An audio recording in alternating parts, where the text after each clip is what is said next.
അവിടെ അങ്ങനെ കാണും മോളെ? ഇല്ല, എല്ലായിടത്തും നോക്കി. അപ്പൂപ്പന്റെ ബാഗും പടവും കാണാനില്ല.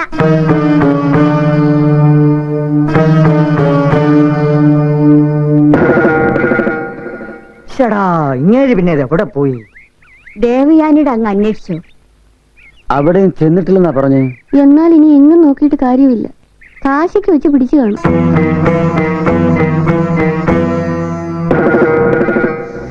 കാശിക്കും രാമേശ്വരത്തും ഒന്നും പോയിട്ടില്ല. അവനെ ഒളിപ്പിച്ചു വെച്ചിരിക്കുക ആ പ്രഭാകരൻ. പണം തരാൻ കഴിയില്ലെങ്കിൽ പിന്നെ അപ്പൂപ്പൻ കയറി ഏറ്റെന്തിനാ? ചിറ്റപ്പൻ സമ്മതിച്ച് കാണില്ല.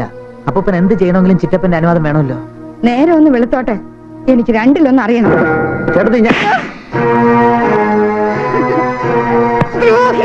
എന്തിനാടാ ഞങ്ങളോട് ഈ ചതി ചെയ്തത്?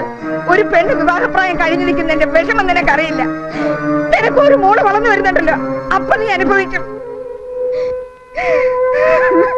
ഒടുവിൽ കളിയിൽ ചിറ്റപ്പൻ തന്നെ ജയിച്ചു. പക്ഷേ അതിന് തിരഞ്ഞെടുത്ത വഴി കുറെ കടന്നുപോയി. അപ്പൂപ്പന്റെ ഇല്ലാത്ത സ്വത്തിന്റെ പിറകെ ഞങ്ങൾ കുറെ പേര് ഓടുന്നത് കണ്ട് ചിറ്റപ്പൻ ശരിക്കും രസിച്ചു. ജലജയെ പറഞ്ഞയക്കാൻ വേറെ ഒരു വഴിയും കാണാത്തതുകൊണ്ടാ ഞാൻ ഈ കച്ചിത്തുരുമ്പ് കയറി പിടിച്ചത്. സഹദേവ, ഞാൻ പറഞ്ഞ നീ ഒന്ന് മനസ്സിലാക്ക്. എനിക്കൊരു കൈപ്പഴ പറ്റിപ്പോയി, അത് നേരാ. പക്ഷെ ഇങ്ങനൊക്കെ വരുമെന്ന് ഞാൻ സ്വപ്നത്തിൽ പോലും ചേർത്ത് വിചാരിച്ചിട്ടില്ല. എന്റെ ഇപ്പോഴത്തെ അവസ്ഥ ചിറ്റപ്പന് പറഞ്ഞാൽ മനസ്സിലാവില്ല. ജലജയോട് ഞാൻ എന്ത് സമാധാനമാണ് പറയേണ്ടത്? ജലജയുടെ കല്യാണം നമ്മൾ നടത്തുന്നു.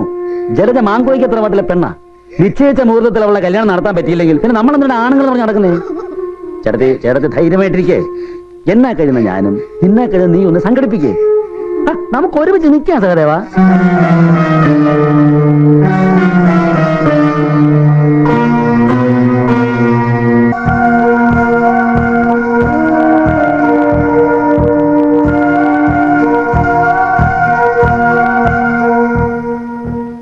മീശ പിരിക്കാൻ തുടങ്ങിയിട്ട് കുറെ നേരം ആയല്ലോ.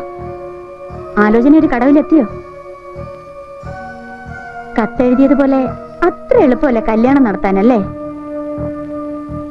ആ, എന്തോന്നും പറയാത്തത്? എന്തോ പറയാനാ? നിശ്ചയിച്ച സമയത്ത് തന്നെ ഈ കല്യാണം ഞങ്ങൾ നടത്തും. കോൺഫിഡൻസ് കൊള്ളാം. പക്ഷെ എങ്ങനാ? അതെങ്ങനാന്ന് ചോദിച്ചാല് അമ്മക്കുട്ടിയുടെ കല്യാണമാണ് നമ്മൾ നടത്തുകയല്ലേ, അതുപോലെ ഇതും അങ്ങ് നടത്തും. എങ്ങനെ നടത്തുന്നാ? പണം വേണ്ടേ? അത് 1-2 രൂപയുടെ കാര്യമാണോ? ഇപ്പൊ തന്നെ ഉള്ള കടം വീട്ടാൻ നമ്മളെ കൊണ്ട് നിവർത്തിയില്ല. അതൊന്നും പറയണ്ട, നീ വിചാരിച്ചാ നടക്കും. ഈ വീട് അച്ഛന്റെ പേരിലാണ്.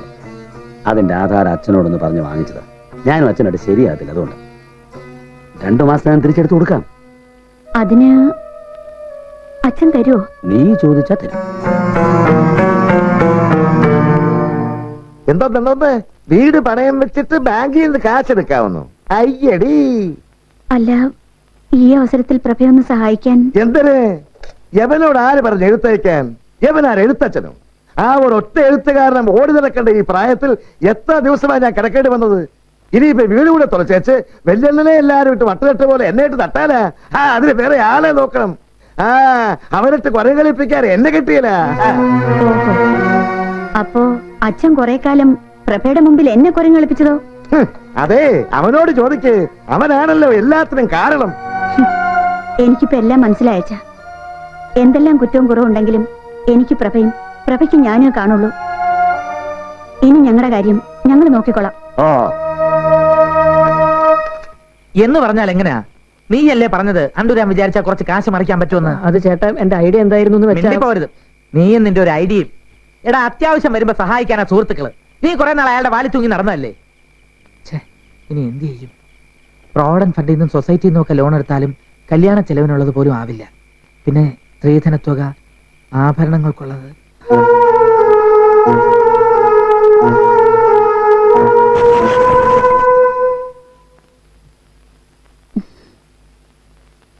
ലോക്കറിലിരുന്ന ആഭരണങ്ങളൊക്കെ ഞാനിങ്ങെടുത്തു. നമ്മളായിട്ട് ജലജയുടെ വിവാഹം മുടങ്ങാൻ പാടില്ലല്ലോ. കാറും വിൽക്കാമായിരുന്നോ? പക്ഷെ ലോൺ ഉള്ളതുകൊണ്ട്.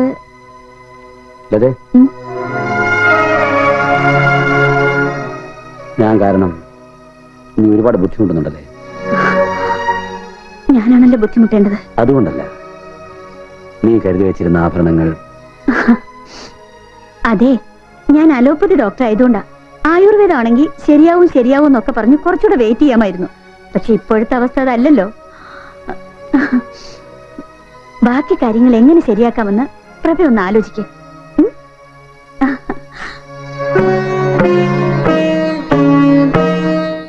എന്നാലും രൂപയ്ക്ക് രൂപ തന്നെ വേണ്ടേ? ഞാൻ നോക്കിയിട്ട് ഒരു മാർഗവും കാണുന്നില്ല. ആത്മവിശ്വാസം കളയാറ സഹദേവ. കല്യാണം നടക്കുമെന്ന്. നടക്കും എന്ന് പറഞ്ഞാൽ എങ്ങനെ നടക്കാനാ? നമ്മൾ അവരെ നേരിൽ പോയി കണ്ട് സംസാരിച്ച് സ്വല്പം സാവകാശം ചോദിക്കാം. അതൊക്കെ മോശമല്ലേ ചിറ്റപ്പ? അല്ലെങ്കിൽ തന്നെ ഈ 11 മണിക്കൂറിൽ അവര് സമ്മതിക്കുമെന്ന് എന്താ ഉറപ്പ്? നമ്മൾ സമ്മതിപ്പിക്കുമെന്ന് കാര്യം പറഞ്ഞ അവർക്ക് മനസ്സിലാവത്തില്ല. ചേട്ടത്തി, നീ ഒന്ന് എന്റെ കൂടെ നിന്ന് തന്നാ മതി, ബാക്കിയൊക്കെ ഞാനങ്ങ് പറഞ്ഞോളാം. എന്തോ എനിക്ക് പ്രതീക്ഷയില്ല. ആഹാ, വരൂ ഇരുന്നാട്ടെ, ഞാൻ അച്ഛനെ വിളിക്കാം.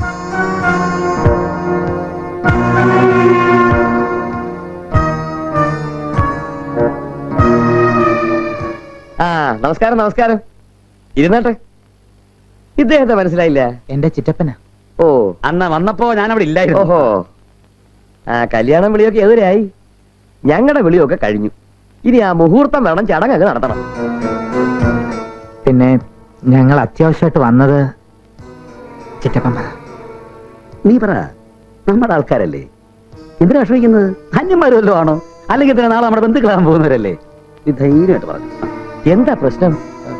കല്യാണത്തിന് ഒരാഴ്ച മാത്രം ബാക്കിയുള്ളപ്പോ ഇങ്ങനെ ഒരു ആവശ്യം പറയുന്നത് തെറ്റാണെന്നറിയാം. എന്നാലും വിചാരിച്ച പണം ഞങ്ങൾക്ക് മറിക്കാൻ കഴിഞ്ഞില്ല. അതുകൊണ്ട് അല്പക്കൂടി സാവകാശം കിട്ടിയിരുന്നെങ്കിൽ തരാമെന്നേറ്റ ആ പണം. നിങ്ങളെന്താ കളിയാക്കുകയാണോ? അല്ല, സകലം ഉദ്ദേശിക്കുന്നത് തരാമെന്ന് പറഞ്ഞിരുന്ന പണമൊക്കെ എപ്പോഴേ കിട്ടി? കിട്ടിയെന്നോ? എവിടുന്ന്? അച്യുതക്കുറിപ്പ് എത്തിച്ചു.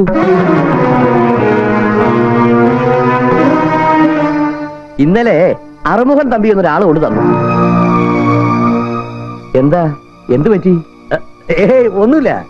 ഞാൻ അപ്പോഴേ ഇവനത്ത് പറഞ്ഞതാ വല്യച്ഛൻ പണം ഇവിടെ എത്തിച്ചു കാണുമെന്ന്. ഇവനെ കൊണ്ട് വിശ്വാസം വരുന്നില്ല. ഈ പെണ്ണിന്റെ ആങ്ങളായതുകൊണ്ടുള്ള ടെൻഷനാ. എന്നിട്ട് അറുമുഖൻ തമ്പി കുറുപ്പും അദ്ദേഹവും കൂടി ഒരു യാത്ര പോണെന്നും കല്യാണത്തിന്റെ അന്നേ എത്തുള്ളൂ എന്നും പ്രത്യേകം പറഞ്ഞു.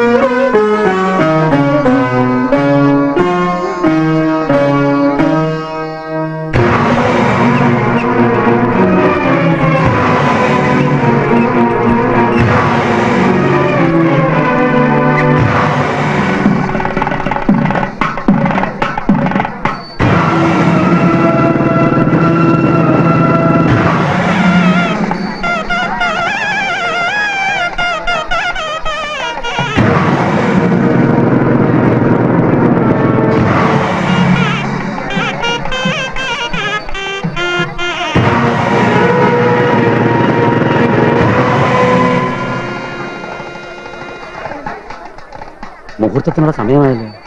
ഞാനും അത് തന്നെ പറഞ്ഞോണ്ടിരുന്നു. എന്നാലും അപ്പൂപ്പൻ വരാതെ. ഏതായാലും ചടങ്ങ് നടന്നോട്ടെ, വല്യച്ഛൻ വന്നോളൂ.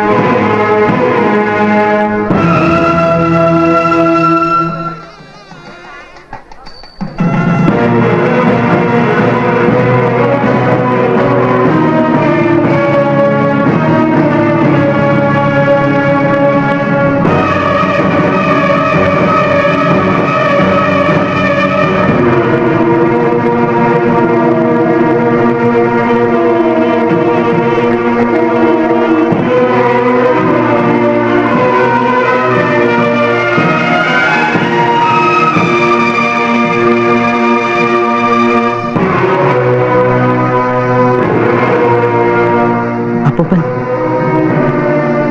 പറയാം.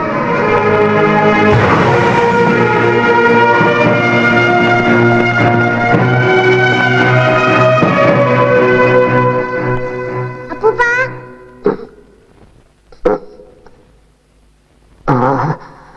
എല്ലാവരും ഉണ്ടല്ലോ. ശ്രീപത്മനാഭന്റെ അനുഗ്രഹം കൊണ്ട് കല്യാണമൊക്കെ മംഗളമായിട്ട് നടന്നില്ലേ? എനിക്ക് സന്തോഷമായി. പെണ്ണും ചെറുക്കനും ഇറങ്ങുന്നതിന് മുമ്പേ അങ്ങ് എത്തണമെന്ന് വിചാരിച്ചതാ. ഡാക്ടർ വിടണ്ടേ? കല്യാണ ഇതേതായാലും കുറെ കൂടിപ്പോയി. അപ്പൂപ്പൻ ഞങ്ങൾ എങ്ങനെ തോൽപ്പിക്കണ്ടായിരുന്നു? ആരെയും തോപ്പിക്കാൻ വേണ്ടിയിട്ടല്ല, ജലജമോടെ കല്യാണം നടക്കണ്ടേ? അതിന് ഞാൻ ഈ ഒരു വഴിയേ കണ്ടുള്ളൂ. വൃക്ക കൊടുത്താലും കാശ് കിട്ടുമെന്ന് ഞാൻ ഈ അടുത്ത കാലത്താടാ മനസ്സിലാക്കിയത്. എടാ, മനുഷ്യ ശരീരത്തെ കുറിച്ച് നിങ്ങളെത്ര അറിവില്ലെങ്കിലും എനിക്കും ചിലതൊക്കെ അറിയാം. ഒരു വൃക്ക പോയെന്ന് കരുതി ഒന്നും സംഭവിക്കൂല. ഏതായാലും നടക്കാനുള്ളതൊക്കെ നടന്നു. ഡിസ്ചാർജ് ചെയ്താലുടൻ നമുക്ക് വീട്ടിലേക്ക് പോകാം അപ്പൂപ്പ. ആ അതെ അത് വേണ്ട, ഞങ്ങൾ കൊണ്ടുപോയിക്കോളാം. ഈ ഏജിൽ ഓപ്പറേഷൻ കഴിഞ്ഞതുകൊണ്ട് വളരെ കെയർ ആവശ്യം. അതുള്ളതാ, നല്ല ശുദ്ധ പശുവും പാലേ കുടിക്കാവൂ. അതിന് ഞങ്ങളുടെ വീട്ടിലാ സൗകര്യം. ആ പാല് ഞങ്ങളുടെ അവിടെയും കിട്ടും. അച്ഛൻ ഞങ്ങളുടെ അങ്ങ് നിന്നാ മതി. ഏതായാലും വെല്ലേണ്ണനെ ഞാൻ തർക്കം വേണ്ട, ഇവിടുന്ന് വിട്ടാ ഞാൻ എല്ലാവരുടെ അടുത്തേക്കും വരും. പഴയ ഇതിൽ ഊർജ്ജസ്വലനായിട്ട് ഈ പടത്തലവൻ നിങ്ങളോടൊപ്പം ഉണ്ടാകും. മരിക്കുന്നവരെ എനിക്കതാണ് മക്കളെ ഇഷ്ടം.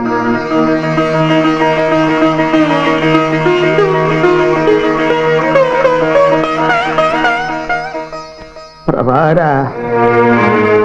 നീ എന്താടാ ഒന്നും മിണ്ടാത്ത? വലിച്ച എനിക്ക് മാപ്പ് തരും.